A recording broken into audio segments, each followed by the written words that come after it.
Mayroon ng alternatibo para sa mga gustong kumita ng dolyar pero ayaw iwan ng pamilya para mag-OFW sa ibang bansa.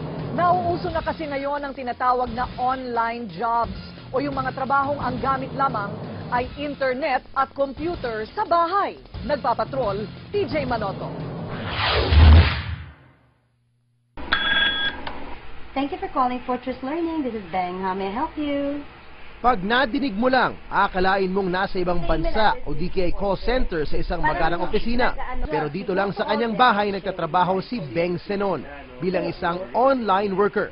Si Beng ay isang senior online receptionist ng isang kumpanyang nakabase sa Australia.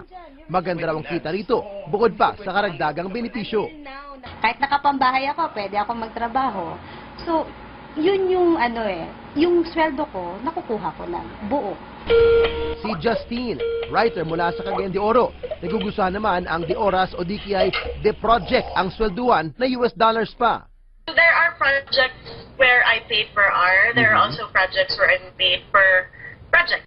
Ayon sa Dole, dumadami na at nauuso na ang mga online jobs na magandang alternatibo sa mga hindi makahanap ng gusto nilang trabaho dito sa bansa at ayaw namang iiwan ng pamilya para maging OFW. Mula $3 hanggang $12 per hour ang sweldo ng mga online workers.